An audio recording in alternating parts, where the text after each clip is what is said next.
Hello everyone, my name is Mace, and we hit 1,000 subscribers!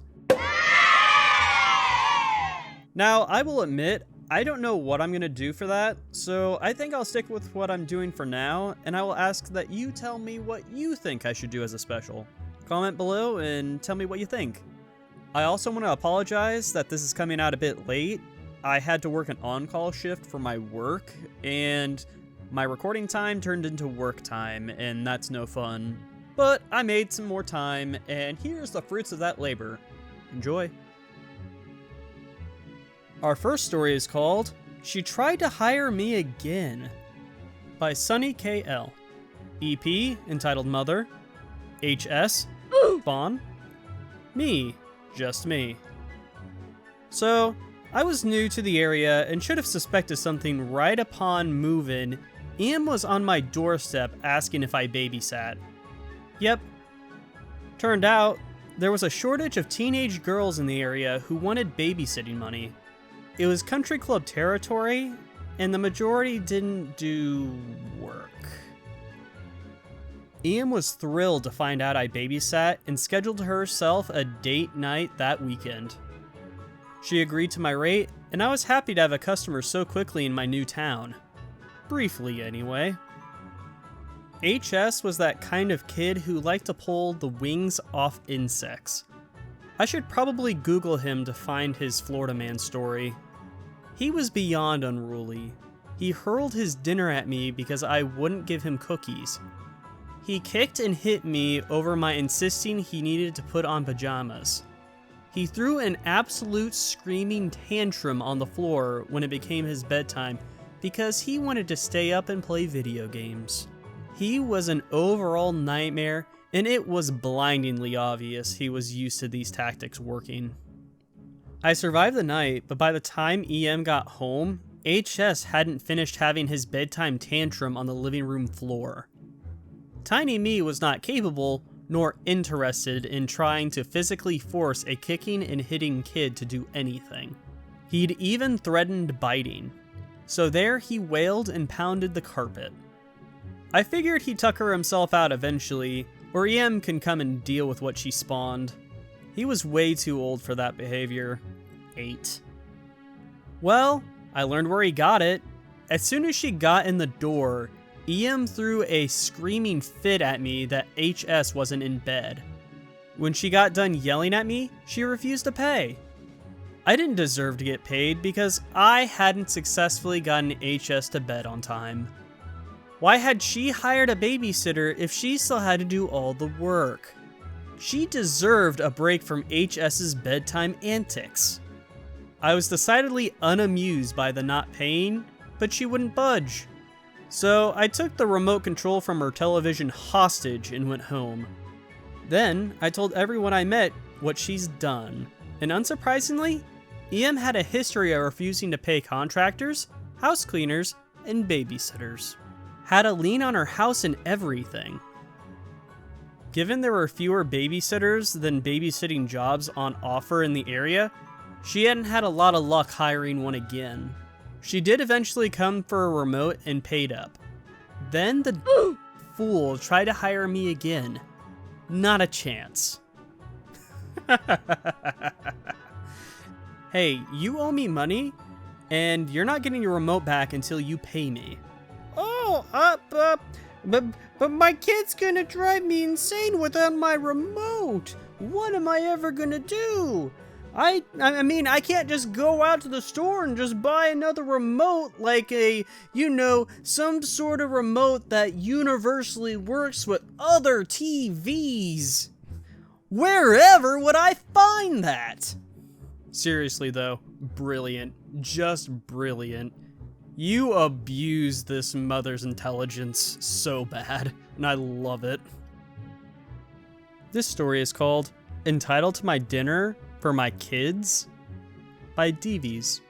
So, I'm sure many of you have heard the story of the pregnant woman who politely knocked on the door of a man making Indian curry.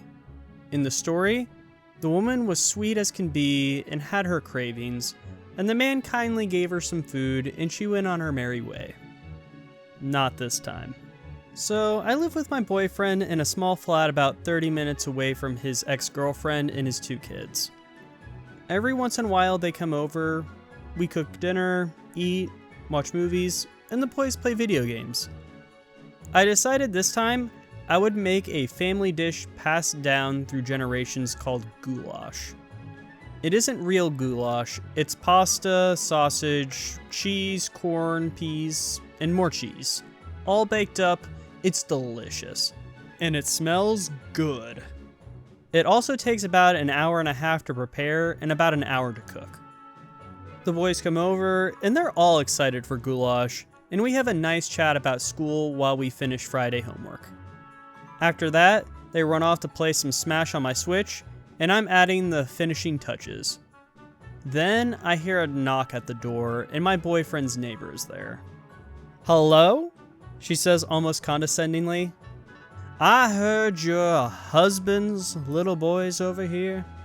I smiled and replied, "Oh yes, they're here. They're my boys too," I cheerfully replied because I really do treat them like that. "Yeah, okay. Well, whatever you're cooking smells great. Do you think we can have some? I didn't want to make dinner tonight, but it looks like you're on top of it." Now, my boyfriend has a hyperthyroid, and he eats about 3 times the normal serving size. It's not hard to work around. A normal pot of goulash can feed 4 people for 2 or 3 days, so we have leftovers. But with the boys here, I didn't know if we had enough, especially since I send some dinner home with them tomorrow. I told her this, and she huffed. "Well, can you at least feed my boys?" she snarked, rolling her eyes. This lady had 3 boys aged around 4, 9, and 12. No way could I feed all of them if I wanted to send some home as I planned. "I'm sorry, I really can't do that. The next time I make it, I'll double the batch and I'll give you a Tupperware full." She rolled her eyes again and then said, "I don't care. You don't need to eat anyway. Just give me your portion. And do you really need to send some home with their parents? We all know you just eat it yourself." At that point, my boyfriend came up and heard her speaking. He's about a foot taller than me and well-muscled and bearded. My missus isn't fat, but you and your husband most definitely are." And he closed the door in her face. She began ringing the doorbell and banging on the door, saying that because we were so rude, she deserved our dinner. She even sent her kids to ask, and they got a cup of cocoa, but nothing else. "Sorry, neighbor lady, I'm not gonna feed your kids if you call me fat."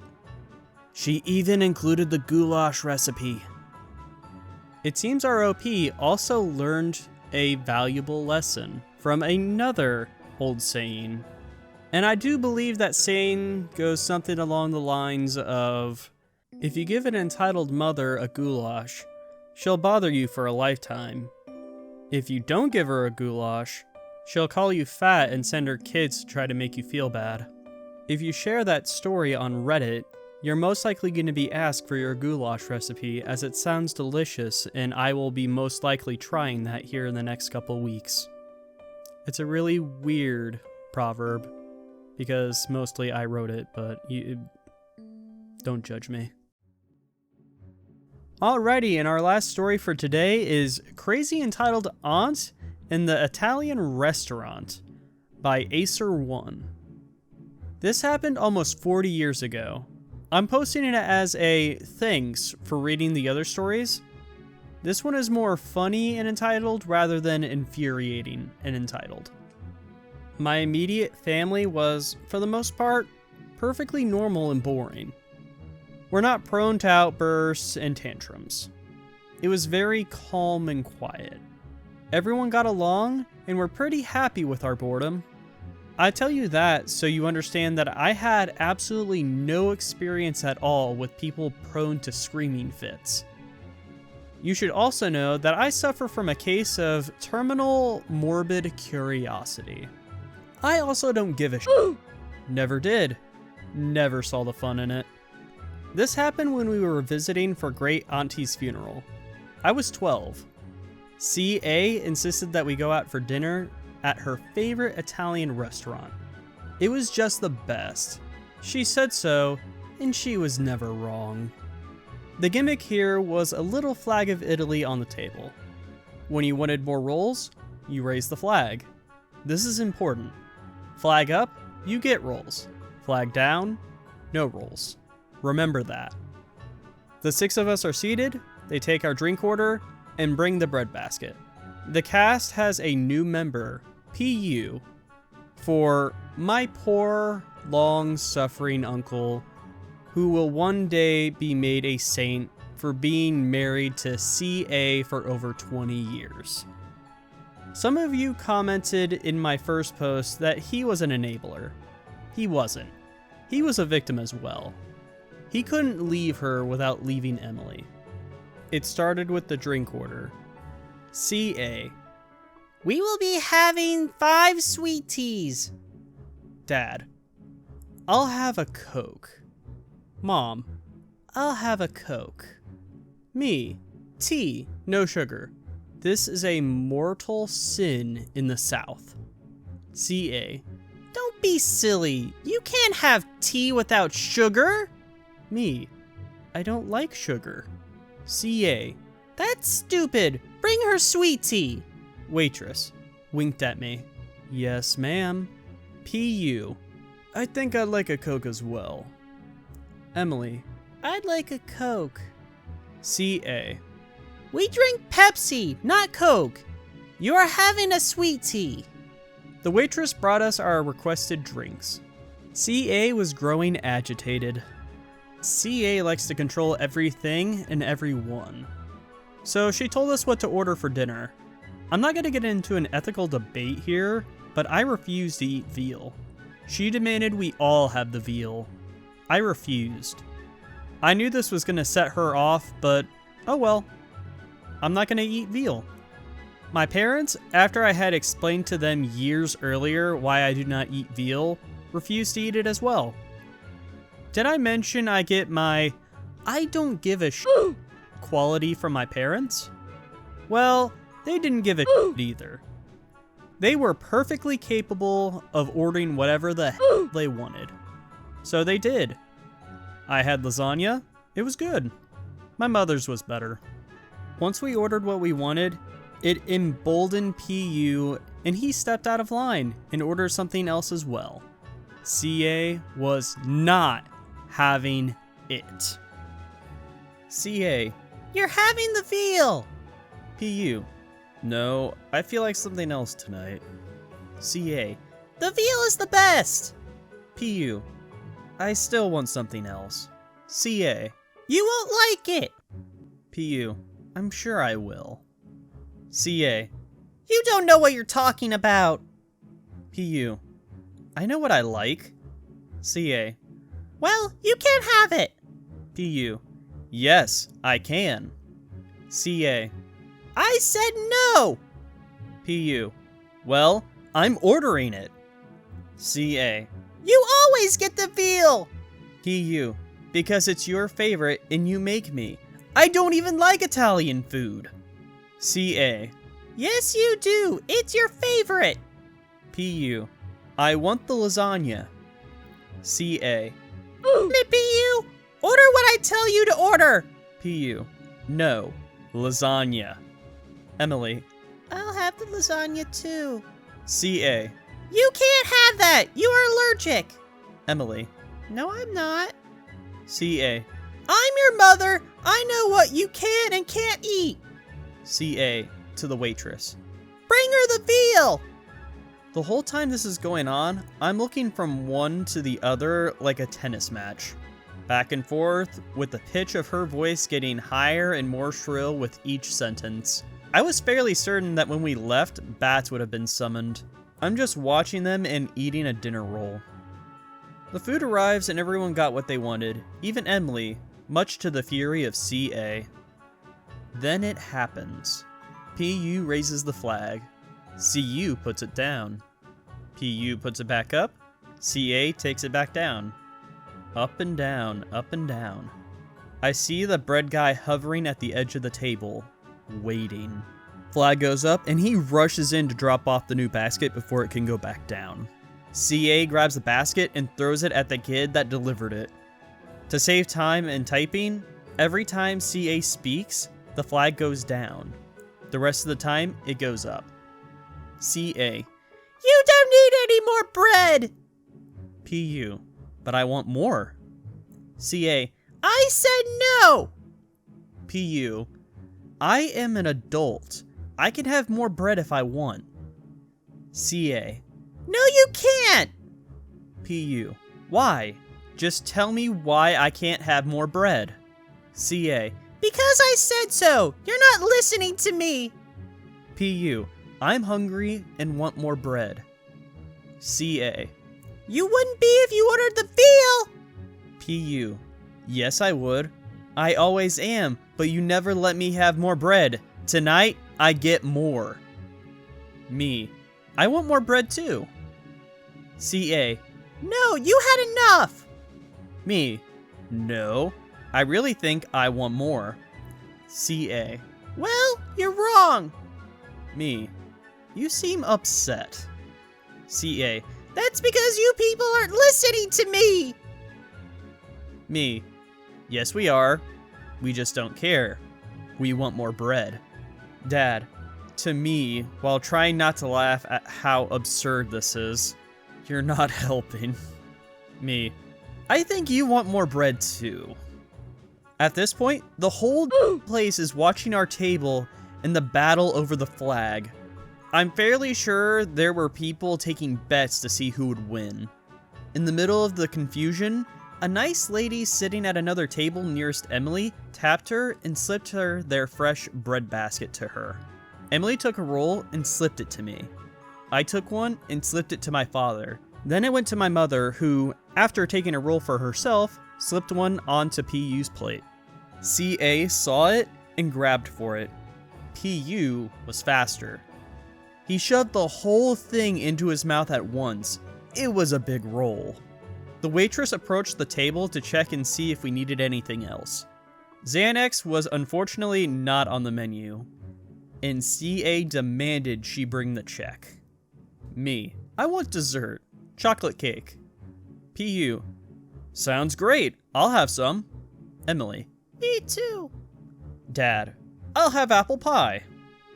Mom. I'll have cheesecake. Bring cheesecake for CA. She loves cheesecake. CA.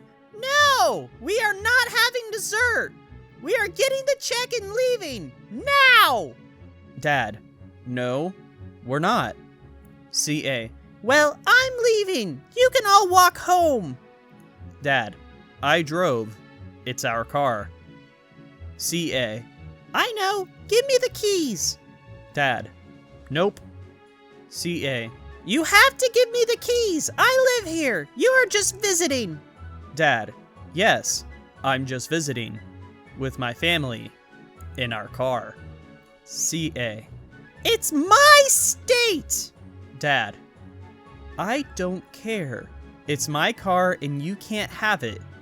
You're a terrible driver anyways. CA. No, I'm not!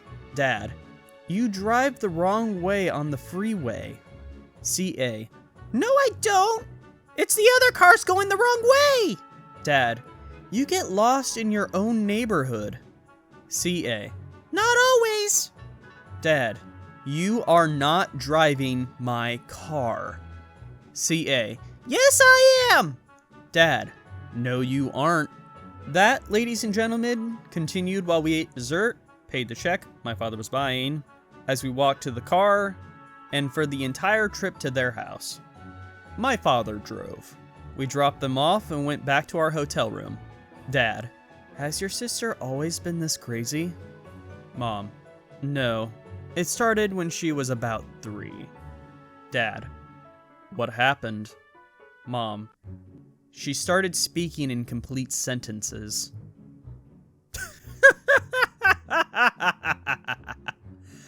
Oh, I love this story. I love it so much.